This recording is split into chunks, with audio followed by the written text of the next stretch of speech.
Good morning, folks. Good afternoon. Welcome to the session on the candidate, a candid, short conversation with the candidates running for the congressional election of the year 2022 and, of course, their primaries. Today, we are pleased to have with us Representative Thanedar, who is from Detroit, Michigan, and who is looking to contest for the 13th district in Michigan. Welcome, Representative Thanedar, to a candid talk of the candidate. Ravinder, thank you for having me. I thank USINPAC for this invitation and a chance to converse. Thank you. My pleasure. My name is Ravinder Sachdev and is the US India Political Action Committee, which is hosting this discussion. So for the sake of our audiences, let's get down to some very basics. Are you running on the Democrat side of the aisle or on the Republican side of the aisle? And does your district lean more Democrat or Republican? Well, I'm of course running as a Democrat, a proud Democrat, and my district is largely the city of Detroit and downriver part, and which is predominantly what they would call a safe Democratic district. Okay, interesting. So if it's a safe Democratic district, then your hurdle is maybe the primaries. If you get across that, then you have a home run, right? So the question is, why and how do you think your candidature is making a difference? And who is the other competition in the primaries with you? Ravinder, I grew up in southern India. Mm-hmm. My family fell into financial hardship, so we slept on the floor, we ate on the floor. My home did not have running water. We had to go a block away just to get drinking water for the whole day. So I understand, the stigma of poverty. I understand this hardship. And my district, 30% of my constituents are at or below the level of poverty, struggling every day, making hard choices between heating their homes or buying prescription medicine, or how are they going to put food on the table? How are they going to take care of their children's education? And those are kind of the struggles that I went through. I lost the mother of my two children when my children were 4 and 8 years old. She died suffering from mental health. And so I understand what a mental health illness does to families and firsthand. And, in Michigan, healthcare, especially mental health services, are cut back so much from way back under Governor Engler's time. And my focus is to make sure that my constituent gets the health care that they need, because I went through those struggles, and I bring a lot of personal lifetime experiences of dealing with poverty, dealing with family members' mental health, struggling. I came to the United States in 1979 to get education. Mm-hmm. And I wanted to escape poverty for myself and lift my family out of poverty. Mm-hmm. And when I came to United States in 79, I worked as a teaching assistant, and I would get about $300 salary a month. Mm-hmm. And I would send $75 out of that to my home so my mother can put food on the table. And, my struggles then were not very different from my struggles of my constituents today. And so I come with that compassion. I come with that fight in me to make life better for every constituent in my district. Thank you. And our heart goes out to your experiences as you're sharing and to hear about your wife. You have certainly, kind of overcome many hurdles, and, you are, I think, quite an accomplished entrepreneur now in your own right. Now, the question is that, how is your competition looking? Who else is out there competing with you? Now, this is an open seat. So most of the time when there is an open seat, without any incumbent. Lots of candidates do enter the race, so we don't know yet how the race is going to shape up. The filing deadline is almost a month away, so we'll know for sure. But regardless of the competition, I just want my constituents to know the fight that I have and the fight I will pursue in Washington, D.C. for my district, bringing federal money home. You know, we have infrastructure issues, uh, aging, crumbling infrastructure, water infrastructure, you know, roads and bridges. And I want to make sure that we bring enough, I help bring enough federal dollars into my district to make things better for my constituents. Thank you.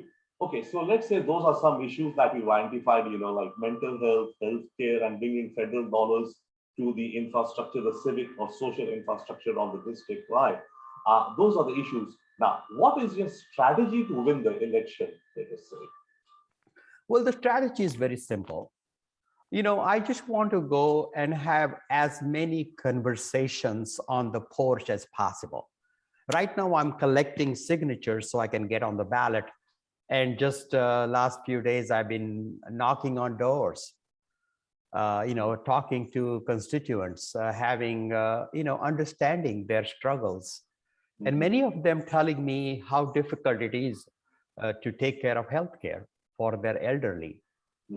Transportation, going to the doctor is an issue because we have a terrible public transportation system that seniors can get to the doctors. There is a lot of issues that I'm listening to. The rising prices is a concern, the gas price rise, and I just worked on that in the State House. So there is a lot of concerns that I'm hearing. My strategy is to let people know who I am, what's in my heart, and why am I fighting? Why will I fight for them? Because this is, their life experiences aren't that different from the experiences that I had in raising my children as a single father, living in poverty. So I understand their struggles, and that's the conversation I'm having with my constituents. Thank you. Representative Thanedar, sure. So those are the issues that we're looking at, and then let's say you go to DC, and what you'll be doing in DC in terms of the topics or issues of concern you highlighted. But let's say your track record as a state representative, what have you done therein that you would like to throw across as a punchline or a couple of punchlines to your audiences who are listening to you when you're calling them on their porches, or those who are listening to this podcast or to this video that the US India Political Action Committee would put it out. And this would be going out. Our outreach would not be only the Indian American community, but we are looking at the broader, the broader community within the districts in which you are contesting. Yes. So look, I started small businesses, created hundreds of jobs. I'm an entrepreneur. I'm a serial entrepreneur, having started many, many small businesses. So that's an experience that I come from, economic growth. And I was so fortunate, I was so honored when the 3rd district, which is predominantly an African-American district, chose me as their representative to represent them in the Michigan State House. And there is a lot that we were able to do in such a short time. I serve on the Budget and Appropriations Committee, and without raising any taxes, we are able to produce and deliver the biggest education budget. We brought $1.2 billion to the Detroit area public schools. I personally submitted a bill that the governor included in her budget for $94 million for the literacy efforts in Detroit. I work across the aisle to have bipartisan bills on improving mental health services. I focused on that. I focused on education. In the State House, I fought the Republican efforts to suppress our voting rights. And I will do that at the national level. I will fight every effort to suppress voting rights, suppress ability for Black and brown folks to vote in elections. So that would be something I will be focused on. I'm also very passionate about healthcare. You know, a nation as rich and successful as we are, we should be able to and we must provide health care to every citizen, regardless of his or her financial status. I want to work on disconnecting the employment from healthcare. So when the healthcare is not tied to your employment and you're able to get, so regardless of your employment status, you always have healthcare, and that's what it should be. This is a human right, it's a fundamental right, and I'm going to fight for healthcare for every citizen at the national level. That's quite striking to hear you. And also, you've been mentioning health and mental health a couple of times, and along with your experiences. And definitely in the background of the COVID pandemic that we've all gone through the past few years, mental health and mental stress is definitely perhaps one of the key challenges to a healthy, happy life. Thank you. Now, coming to, let's say, in terms of, okay, it said money is the mother's milk of politics or something like that, right? So you must also be on a track to kind of raise funds. So how is your fundraising going, sir? Well, we are doing fundraising, but I've also, put in my own funds. And so I'm largely self-funded. At the same time, we're doing fundraising through communities.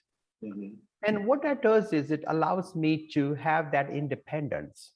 I'm able to vote for the best interest of my constituents without worrying about the special interest, without worrying about corporations, without worrying about, the wealthy donors. So my focus is to be independent, to be unbossed, and go in there and vote my conscience and vote on issues for the best of my constituents and their needs.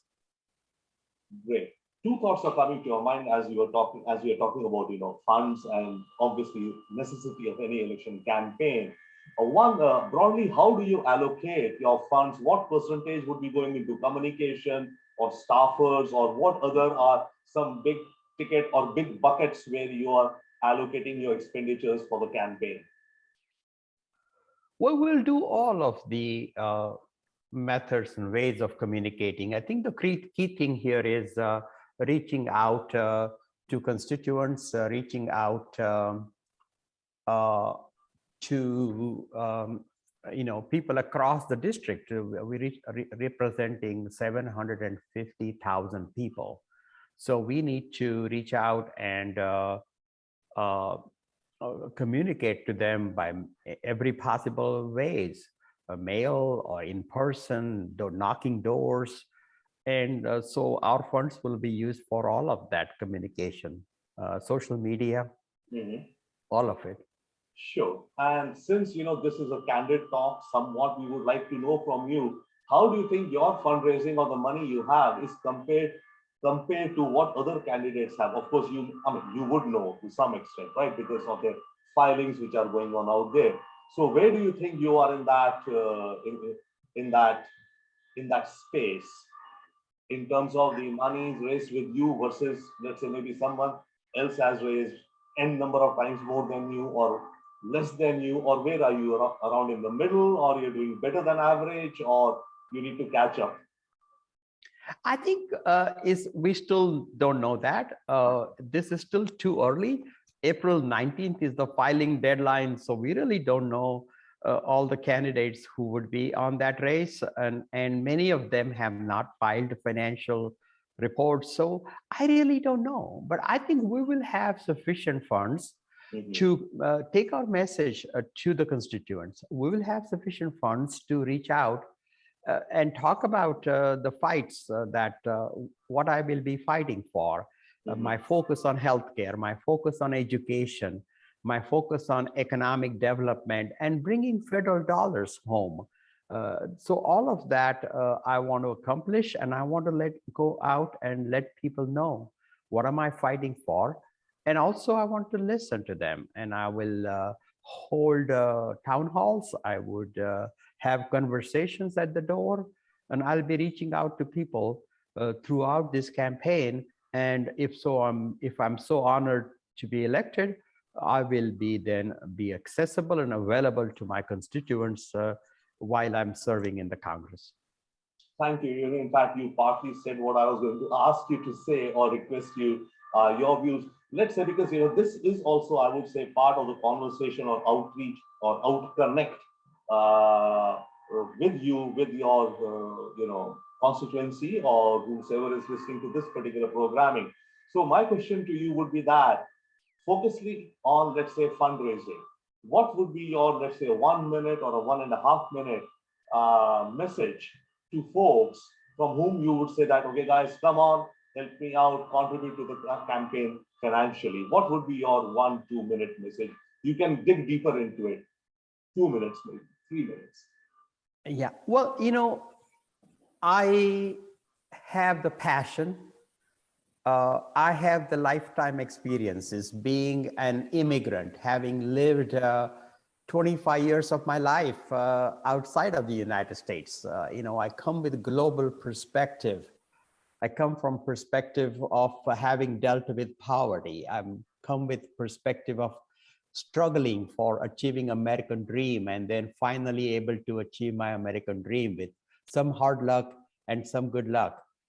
So my focus is to helping others achieve their American dream. My focus is about healthcare. My focus is about getting physical health, mental health services accessible, available. Mhm. I believe in Medicare for all, and having a nation as rich as ours to provide healthcare benefits to every citizen. I believe healthcare is a fundamental right. I want to fight for racial justice.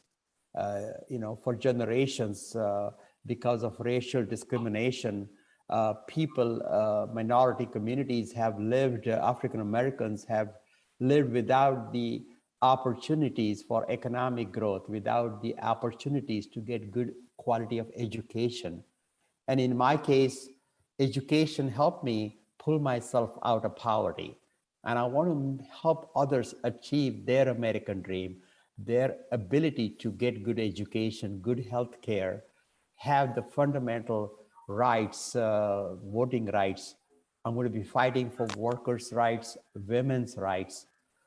And I appeal to the community to help me financially, help me spread this message out to make a difference in the national politics.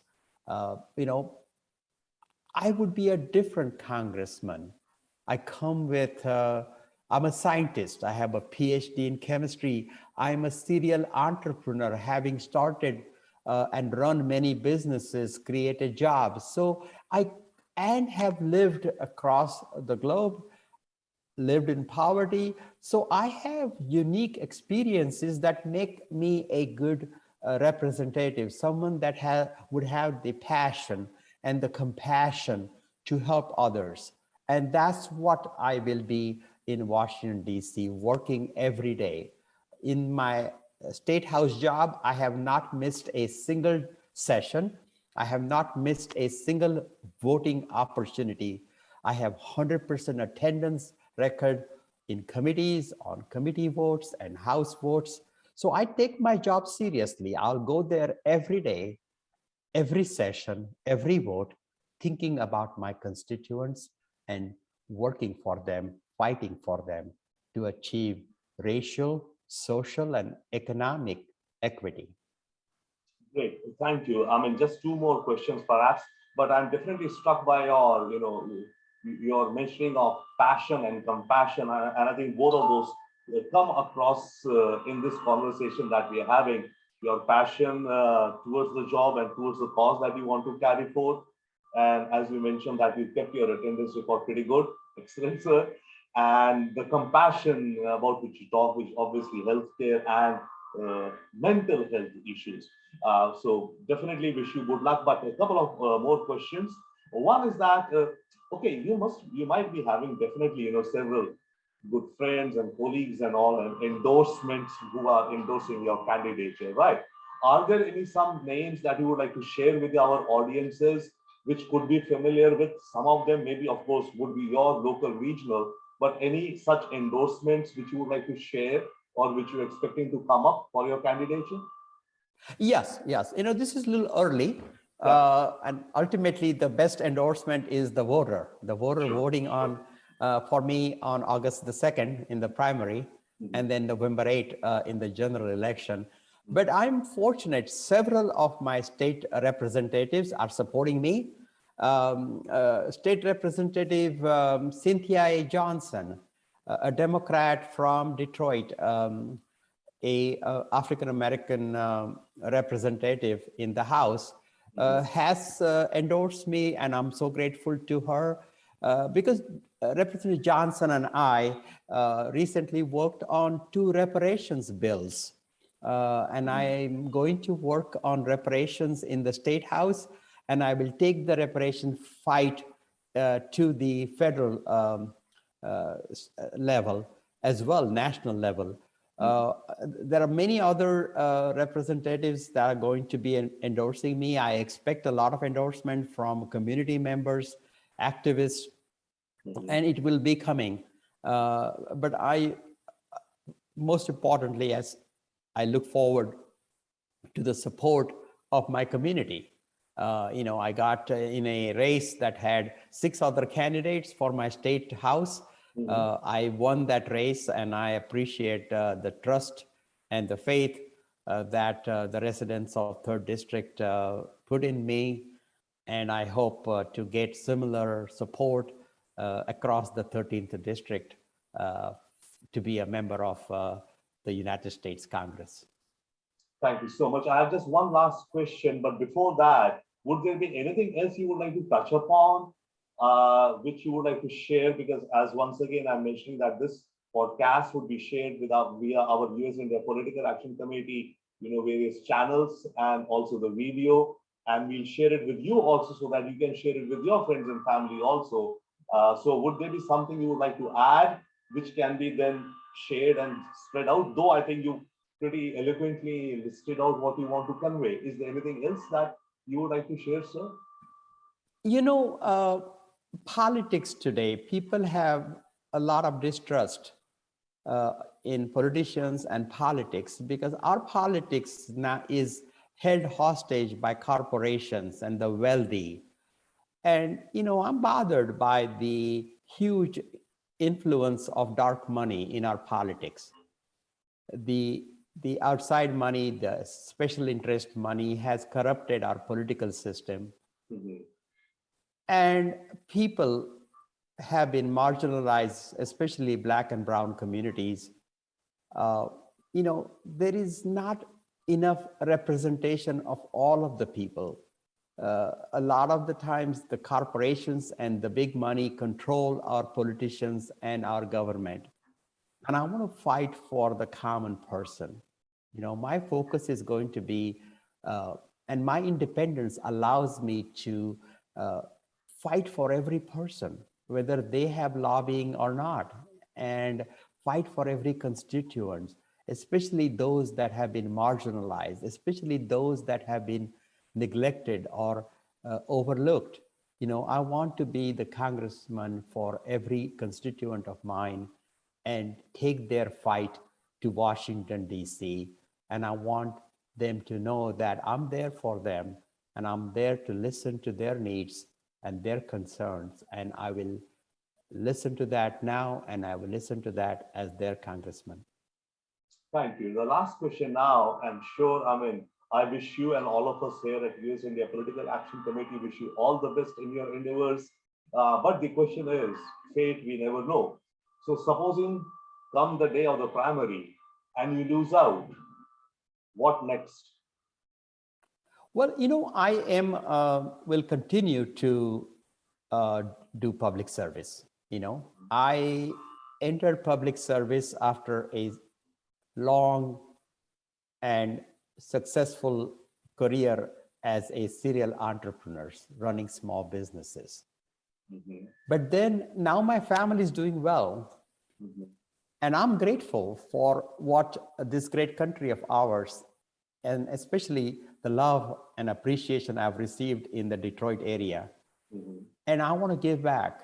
I want to work for the community, and I want to devote rest of my life to public service. And that's what I will be doing regardless, whether I get elected or not elected. But I do hope that people would trust their um, faith in me and choose me to represent them, because I will be fighting for them every day on healthcare, bringing economic prosperity to my district, and bringing federal dollars, uh, and protecting workers' rights, women's rights, and more importantly, or certainly as important, our voting rights. Thank you so much, Representative Shri Thanedar. Would you like to share your website with our listeners, wherein they can go and find out more about you, and if to donate any or contribute, your website address, please? Though we will put it up, I think, on our video edit final that we put out. But for the podcast listeners, if you can kindly share your website where folks can go and check out more about you. So if you want to know more about me, my background, my biography, my positions, my platform, or if you choose to donate to our campaign, the best way to do is go to my website, shriforcongress.com. So that's just SHRI, Shri for, F-O-R, Congress.com. Thank you so much, Shri, and it's been a pleasure to have this conversation with you. I look forward to keeping in touch with you. We end this recording now.